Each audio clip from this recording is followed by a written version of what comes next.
अगर 26 मई को बुद्ध पूर्णिमा का उत्सव है तो उसके विरोध में अगर काला दिवस मनाने का कार्य कोई कर सकता है तो वह सिर्फ आरएसएस है और आरएसएस है। और अगर आज किसान आंदोलन इस दिशा में जा रहा है काला दिवस मनाने के लिए, तो इसका मतलब यही समझा जाएगा कि आरएसएस और इन किसान नेताओं की मिली भगत है। देश के लिए सबसे बड़ा निर्माण कार्य करने वाला वह परम पूज्य बाबा डॉक्टर भीमराव अंबेडकर किसान आंदोलन से नदारद रहता है। इसको बहुजन समाज पूरी अच्छी तरह से देखता है, जांच करता है और वो शिकायत नहीं करता। तो अगर आप बिना पढ़ाई लिखाई किए और किसी का विरोध कर देशभक्त बन सकते हैं, तो हम लोग अपने धर्म का, दूसरे के धर्म का और तथ्यों के आधार पर, बोलने के आधार पर, इस देश के लोगों को सही दिशा दिखाने के आधार पर हम इस देश के परम देशभक्त हैं। तो भारत भूमि पर किस तरह से बुद्ध पूर्णिमा का उत्सव मनाया जाता है, इसके लिए पूरे विश्व की मीडिया की नजर भारत की भूमि पर होगी।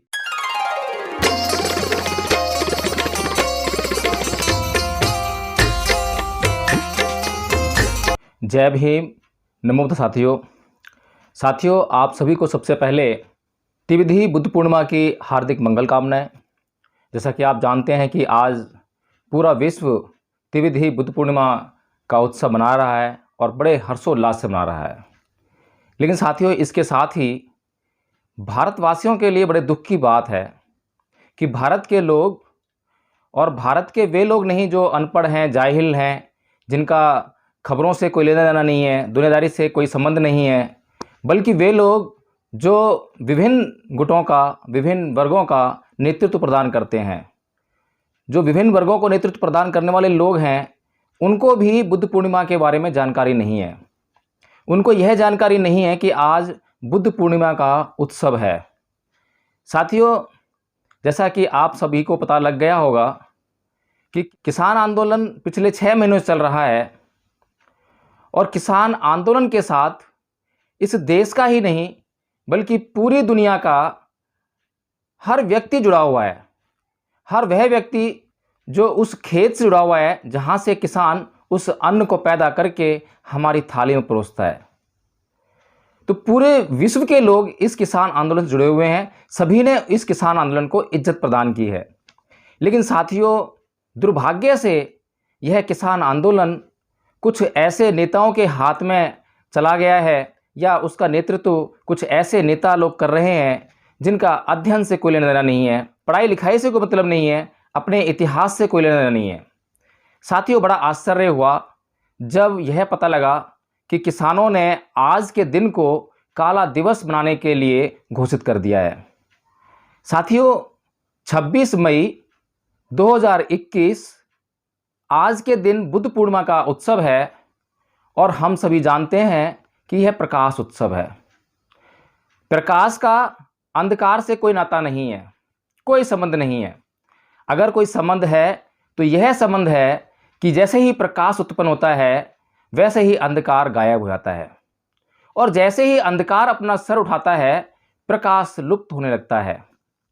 इस देश की मनोदशा भी यही रही है, इस देश की व्यथा भी यही रही है।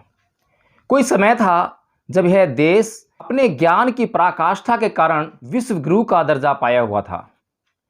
आज वह स्थिति है कि आज इस देश के जो नेतागण हैं, जो किसान आंदोलन का नेतृत्व करने वाले लोग हैं, आज उनको उस विश्व उत्सव के बारे में जानकारी नहीं है जिसको पूरी दुनिया मनाने जा रही है। जी हाँ साथियों, बुद्ध पूर्णिमा का उत्सव पूरी दुनिया उसी तरह से सेलिब्रेट करती है जिस प्रकार से लोग क्रिसमस सेलिब्रेट करते हैं। क्रिसमस का त्यौहार पूरी दुनिया में मनाया जाता है, और उसके बाद अगर कोई पूरी दुनिया में त्यौहार मनाया जाता है तो वो बुद्ध पूर्णिमा का है। साथियों, इससे बड़ा दुर्भाग्य इस बात का है कि यह बुद्ध पूर्णिमा का त्यौहार मनाने का श्रेय पूरी दुनिया को जो मिला, उसका गौरव भारत को जाता है, उसका श्रेय भारत को जाता है, क्योंकि बुद्ध का धम्म भारत भूमि पे उत्पन्न हुआ, फला फूला और यहीं से प्रचारित और प्रसारित होकर पूरी दुनिया में फैला। लेकिन बड़े दुर्भाग्य की बात है कि इतने बड़े विशाल धम्म को भारत के लोग और भारत के सामान्य लोगों को छोड़ दें तो भारत के वे लोग जो किसी न किसी वर्ग का, किसी न किसी गुट का नेतृत्व करने वाले लोग हैं, वे भी इससे वाकिफ नहीं हैं। बड़े ताज्जुब की बात है। अभी लेकिन एक अच्छी बात यह हुई, कल मैंने एक वीडियो सुना जो कि एक किसान नेता हैं गुरनाम सिंह चढ़ूनी, और आपने इनका नाम जरूर सुना होगा, गुरनाम सिंह चढ़ूनी। अगर राकेश टिकैत के बाद किसान आंदोलन का नेतृत्व करने की जिम्मेदारी किसी पर आती है तो इन्हीं की आती है।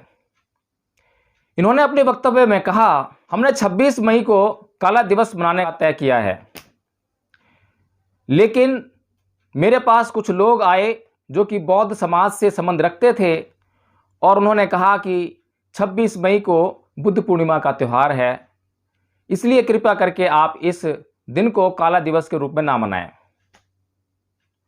तो साथियों, इन गुरनाम सिंह चढ़ूनी जी ने एक सद्भावना का परिचय देते हुए यह तो बहुत अच्छा किया कि उन्होंने काला दिवस मनाने का निर्णय टाल दिया और उसको सिर्फ विरोध प्रदर्शन तक सीमित कर दिया। लेकिन साथियों, सबसे बड़े ताज्जुब की बात यह है कि क्या गुरनाम सिंह चढ़ूनी, जो राकेश टिकैत के बाद किसान नेता में गिने जाते हैं और पूरी मीडिया में वो छाए रहते हैं, क्या उन्हें विश्व स्तर पर मनाए जाने वाले उत्सव बुद्ध पूर्णिमा की जानकारी नहीं है? ये कैसा नेतृत्व है? क्या इस देश के नेता जो आज किसी न किसी वर्ग, किसी न किसी पार्टी का नेतृत्व कर रहे हैं, क्या वे लोग इतने जाहिल लोग हैं, इतने अनपढ़ लोग हैं? क्या उनका पढ़ाई लिखाई से कोई संबंध नहीं है, कोई सरोकार नहीं है?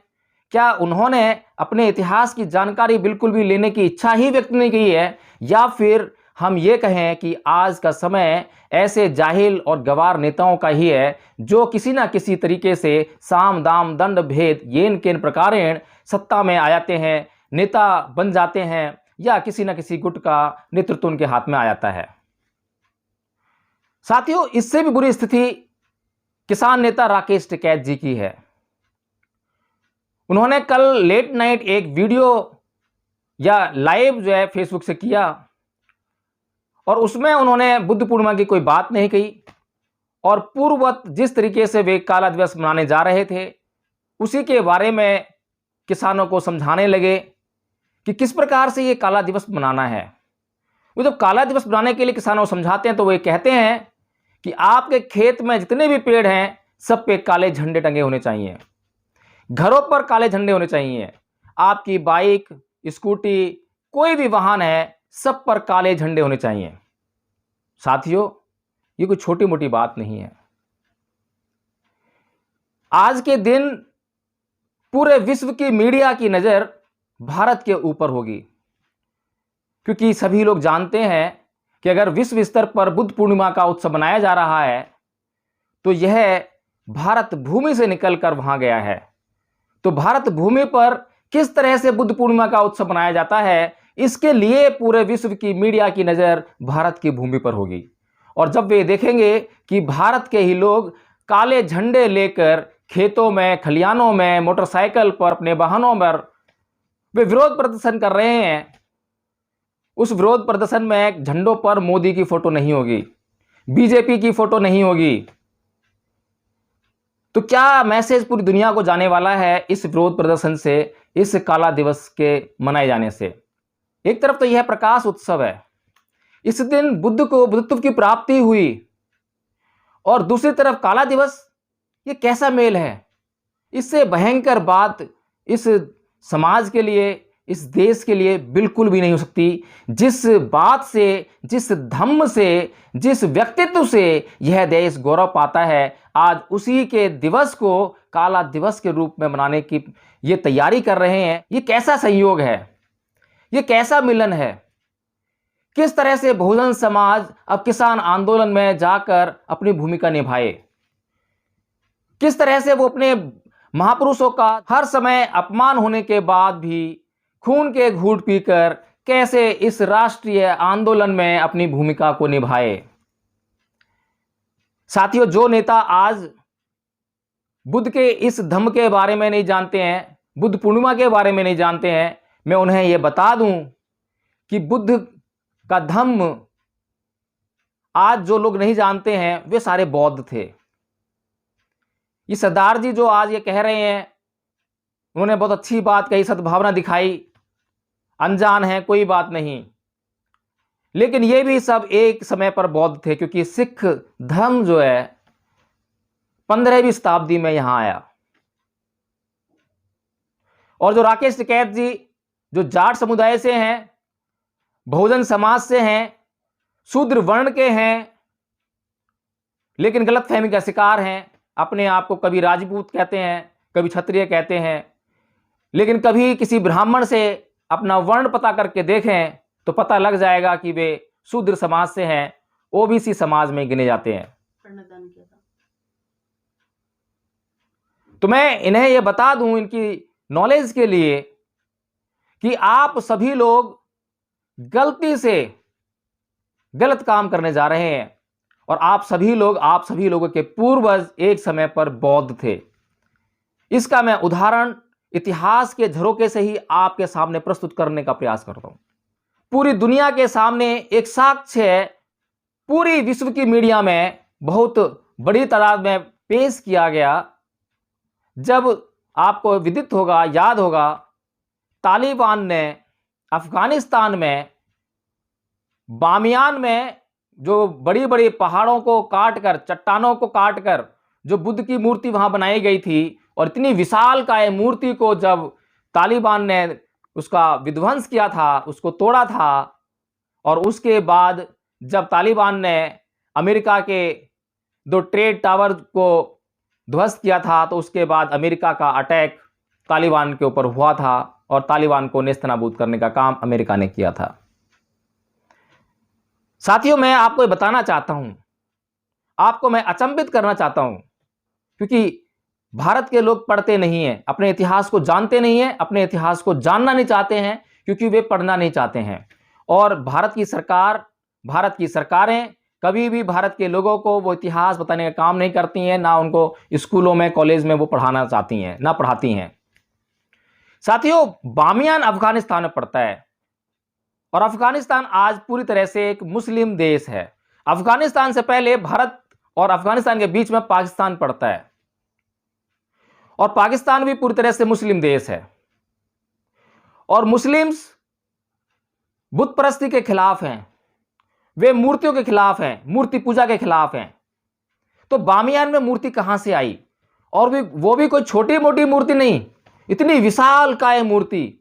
आप गूगल पे जाइए, यूट्यूब पे जाइए, और वहां पर बामियान में बुद्ध की मूर्ति के वीडियोस को सर्च कीजिए, आपको सारे वीडियोस मिल जाएंगे। किस तरह से तालिबान ने उसको विध्वंस किया, उसका वो सारे वीडियोस आपको वहां मिल जाएंगे। आप जाकर वहां देखिए। मैं सिर्फ आपको इतना बताने का प्रयास कर रहा हूं कि अगर मुसलमान बुत परस्ती के खिलाफ हैं, मूर्ति पूजा के खिलाफ हैं, तो वे कभी भी बुद्ध की मूर्ति नहीं बनाएंगे। और अगर बामियान अफगानिस्तान में बुद्ध की विशालकाय प्रतिमा मिलती है, वो चट्टानों को काट कर बनाई हुई, तो इसका मतलब सीधा सीधा सा यही है कि एक समय पर अफगानिस्तान बौद्ध देश था, और वहां पर बौद्ध लोगों ने बुद्ध के धम्म में श्रद्धा होने के कारण उस विशालकाय मूर्ति का निर्माण किया। और वहां से जब इधर आते हैं तो पाकिस्तान भी पूरा बुद्धमय था। भारत के अंदर आते हैं तो आज भी मैं आपको एक अचंभित करने वाला तथ्य बताता हूं कि आप कभी भी मथुरा के राजकीय म्यूजियम जाना, राजकीय संग्रहालय, अगर आप मथुरा के राजकीय संग्रहालय में जाएंगे, उसमें प्रवेश कीजिए और जाकर देखिए कि वहां पर क्या है, वहां पर जमीन से क्या निकला है, मथुरा की जमीन ने क्या साक्ष्य दिए हैं, किस इतिहास को प्रकट किया है। वहां पर आपको एक भी मूर्ति राम की, कृष्ण की, शिव की, किसी भी हिंदू देवी देवता की नहीं मिलेगी। हिंदू धर्म के देवी देवताओं का, ईश्वरों का एक अंश मात्र, एक टुकड़ा भी नहीं मिलेगा। लेकिन पूरा का पूरा म्यूजियम आपको बुद्ध की मूर्तियों से पटा हुआ मिलेगा। ये क्या है? इसका मतलब यही है कि पूरा देश एक समय पर बौद्धमय था। यह देश ही नहीं बल्कि इस देश का जितना साम्राज्य अशोक के समय में था, और अशोक के बाद यह बौद्ध धर्म केवल इस भारतवर्ष, इस जम्बू द्वीप की सीमाओं तक सीमित नहीं रहा, बल्कि इसकी सीमाओं को लांघकर पूरे विश्व में फैलने का इसका काम हुआ। मिनांडर ग्रीक से आया था, और मिनांडर एक बौद्ध राजा बना। कनिष्क विदेशी था, उसने भारत पर शासन किया और बौद्ध धर्म अपनाकर बौद्ध बना। बौद्ध धर्म का या भारत का इतिहास अगर मैं कहूं तो बुद्ध के धम्म के गौरवशाली तथ्यों से, घटनाओं से भरा पड़ा है। इतना कुछ है भारत के इतिहास में, लेकिन इतना कुछ होने के बाद भी आज भारत के लोग उस बुद्ध के धम्म को भूल गए हैं, क्योंकि वहां एक कट ऑफ हुआ, बहुत लंबा समय वहां पे बीता जहां पर कि बुद्ध के दर्शन भी लोगों को नहीं हुए। लेकिन इसका मतलब यह तो नहीं है कि इस देश के विभिन्न वर्गों, विभिन्न पार्टियों, विभिन्न राजनीतिक दलों का नेतृत्व करने वाले लोग इतने मूर्ख हो जाएं, इतने जाहिल हो जाएं कि वे अध्ययन भी ना करें। कई बार हम पर लांछन लगता है, बहुजन समाज पर लांछन लगता है, परम पूज्य बाबा साहब डॉक्टर भीमराव अंबेडकर पर लांछन लगता है कि वे हिंदू धर्म का विरोध करते थे। हाँ भाई, हम हिंदू धर्म का विरोध करते हैं और चैलेंज करते हैं। हालांकि ऐसा कोई भी पुरुष नहीं है, ऐसा कोई भी व्यक्ति नहीं है जो किसी भी धर्म की पूरी जानकारी रखता हो, लेकिन चैलेंज इस बात का करते हैं कि हिंदू धर्म को मानने वाले लोग कभी भी अपने धर्म ग्रंथों को पढ़ते नहीं हैं, कभी भी उनका अध्ययन नहीं करते। और अभी सुप्रीम कोर्ट ने बोला कि हिंदू धर्म धर्म नहीं है। प्रधानमंत्री मोदी जी ने भी कह दिया कि हिंदू धर्म कोई धर्म नहीं है। हम लगातार यही समझाते आ रहे हैं कि ये हिंदू धर्म कोई धर्म नहीं है, लेकिन अंधभक्ति, अंधश्रद्धा, पाखंड ये इतना बुरी तरह से इस देश के लोगों पर हावी है कि वे मानने के लिए तैयार नहीं है। अब तो आपके आकाओं ने, इस देश के सुप्रीम कोर्ट ने भी यह कह दिया है और तथ्यों के आधार पर कहा है, वैसे ही नहीं कह दिया है। कभी हिंदू धर्म को सनातन धर्म कहा जाता है। सनातन का मतलब होता है शाश्वत, हमेशा हमेशा से या हमेशा हमेशा बना रहने वाला। झूठ के बाद झूठ, एक के बाद दूसरा झूठ, झूठों का पुलंदा बनकर रह गया है यह धर्म। इसको अगर नाम दिया जा सकता है तो सिर्फ यही नाम दिया जा सकता है कि यह ब्राह्मण धर्म है। ब्राह्मणों का, ब्राह्मणों के लिए धर्म और ब्राह्मणों के द्वारा धर्म। इस धर्म में किसी को सम्मान नहीं है। ब्राह्मण के बाद क्षत्रिय इसलिए खुश है क्योंकि उसके नीचे दो वर्ग हैं। क्षत्रिय के बाद वैश्य इसलिए खुश है क्योंकि वैश्य के नीचे एक वर्ण कम से कम है। और शूद्र परेशान है कि उसके नीचे कोई नहीं है, लेकिन उसके ऊपर के लोगों की उसको सेवा करने का कार्यभार हिंदू धर्म ने, ब्राह्मण धर्म ने सौंप रखा है। अब मैं किसी हिंदू से पूछूं कि भाई आप लोग बौद्ध धर्म का विरोध क्यों करते हो, और बौद्ध धर्म का अध्ययन नहीं करने के बाद भी, हिंदू धर्म का भी अध्ययन नहीं करने के बाद भी आप अगर इस देश के देशभक्त कहला सकते हो, तो हम लोग जो न केवल अपने धर्म का अध्ययन करते हैं बल्कि आपके धर्म का भी बहुत अच्छी तरह से अध्ययन करते हैं, और उसका अध्ययन करने के बाद आपको बताने का कार्य करते हैं कि आपके धर्म में ये बुराइयां हैं। और सभी जानते हैं, आप सब भी जानते हैं कि हाँ, नाना प्रकार की बुराइयों से ये समाज, ये धर्म जो है ग्रस्त रहा है। और समय समय पर जो है इस धर्म में जो कुरीतियां थी, जो पाखंड था, उसको कानून के द्वारा समाप्त भी किया गया है। तो अगर आप बिना पढ़ाई लिखाई किए और किसी का विरोध कर कर देशभक्त बन सकते हैं, तो हम लोग अपने धर्म का, दूसरे के धर्म का और तथ्यों के आधार पर, बोलने के आधार पर, इस देश के लोगों को सही दिशा दिखाने के आधार पर हम इस देश के परम देशभक्त हैं। असली मायनों में तो देशभक्त हम ही हैं, क्योंकि हम बिना बात के, बिना तथ्य के किसी बात को नहीं कह रहे हैं, बिना कारण से किसी बात को नहीं कह रहे हैं, कारण उत्पन्न होने पर कोई बात कह रहे हैं। इस समाज पर कब से अत्याचार हो रहा है, और आज भी यह समाज 1950 में भारत का संविधान लागू होने के बाद भी अपनी अस्मिता की लड़ाई लड़ रहा है।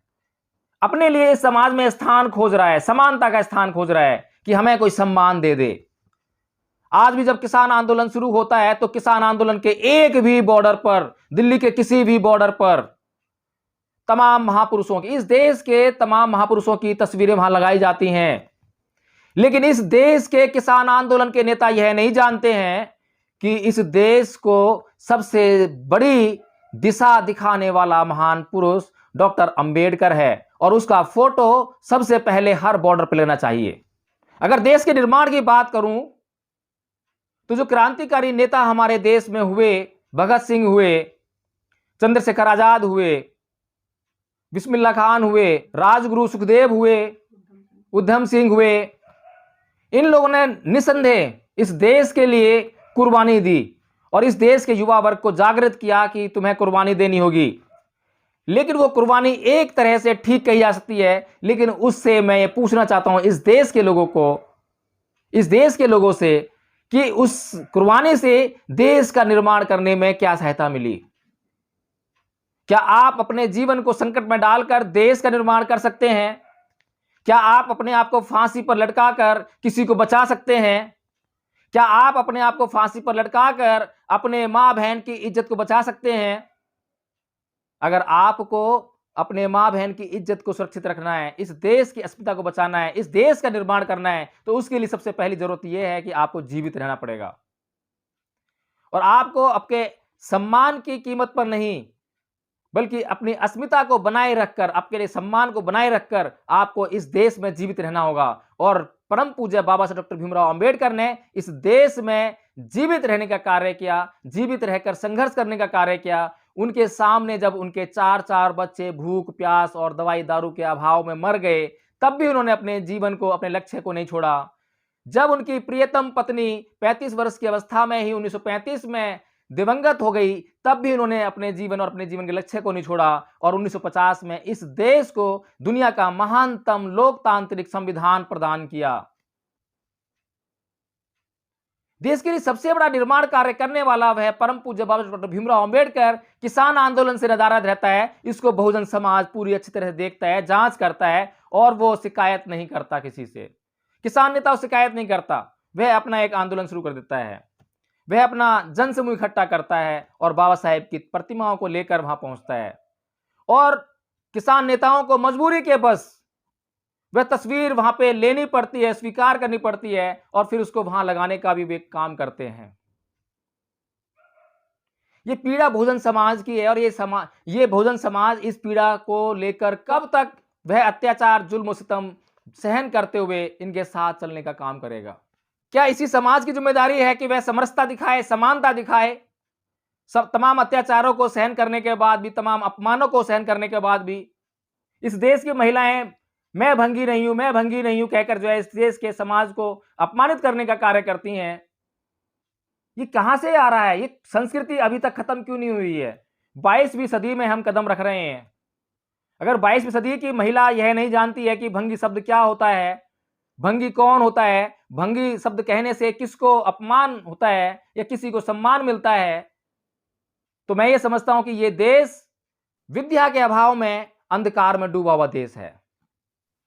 तो साथियों, मैं आपसे यही अपील करूंगा, किसान आंदोलन का समर्थन हम करेंगे, जरूर करेंगे, लेकिन उन नेताओं का समर्थन हम कभी नहीं करेंगे जो जाहिल हैं, अनपढ़ हैं या अपने इतिहास से वाकिफ नहीं है। अगर अपने इतिहास को वो पढ़ लें, बाबा साहेब ने इतना तमाम लिटरेचर लिखा हुआ है, किसी भी नेता ने, मैं चैलेंज कर रहा हूं, चुनौती दे रहा हूं, एक किताब भी नहीं पढ़ी होगी। अगर बाबा साहेब की लिखी हुई एक किताब भी पढ़ लें तो वो बाबा साहेब के मुरीद हुए बगैर नहीं रहेंगे। इतना महानतम व्यक्तित्व बाबा साहेब डॉक्टर भीमराव अंबेडकर का, और जो नेता बाबा साहेब डॉक्टर भीमराव अंबेडकर को जान जाएगा तो जब वह आंदोलन करेगा तो अपने आंदोलनों में बाबा साहेब डॉक्टर भीमराव अंबेडकर की प्रतिमा को अपने सर पर उठाकर चलेगा। कहने के लिए तो बहुत सारा गौरवशाली इतिहास है इस बहुजन समाज का, इस देश का, इस देश के लोगों का, इस देश के महानायकों का, लेकिन मैं उसका इस वीडियो में इतना विस्तार से व्याख्यान नहीं कर सकता हूं। लेकिन संक्षिप्त में मैं बस यही बताना चाहता हूं, यही कहना चाहता हूं, इतना ही आग्रह करना चाहता हूं इन किसान नेताओं से, किसान आंदोलन के नेताओं से, कि कृपया करके आप सद्बुद्धि को प्राप्त होइए। आपको लोगों ने स्वीकार किया है, लोग आपकी ओर टकटकी लगाकर देख रहे हैं, आस भरी नजर से देख रहे हैं। यह आपका कर्तव्य है कि आप इस देश की अस्मिता को बचाकर, इस देश के मान सम्मान, इस देश के गौरव का लिहाज करके उसको सुरक्षित रखने का काम करें। आपके किसी भी काम से इस देश का गौरव कलंकित ना होने पाए। अगर 26 मई को बुद्ध पूर्णिमा का उत्सव है तो उसके विरोध में अगर काला दिवस मनाने का कार्य कोई कर सकता है तो वह सिर्फ आरएसएस है और आरएसएस है। और अगर आज किसान आंदोलन इस दिशा में जा रहा है काला दिवस मनाने के लिए, तो इसका मतलब यही समझा जाएगा कि आरएसएस और इन किसान नेताओं की मिलीभगत है। हमें यह संदेह हो रहा है, बहुजन समाज को यह संदेह हो रहा है, और इस संदेह को मिटाने का काम किसान आंदोलन के नेताओं को करना है। अब वे इस संदेह को कैसे मिटाते हैं, क्योंकि जिस तरह से राकेश टिकैत जी ने बाबा साहेब की जो प्रतिमा ग्रहण की थी, वो कह रहे थे कि बाबा साहेब की प्रतिमा है, ऐसे देख रहे तो पहली बार देखी हो।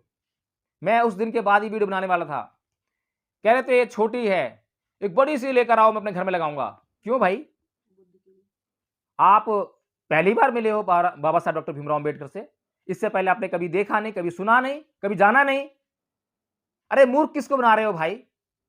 हम आपको जानते हैं, अच्छी तरह पहचानते हैं कि आपके भीतर जो जातिगत मानसिकता है वह अभी भी आपके भीतर बैठी हुई है, छिपी हुई है।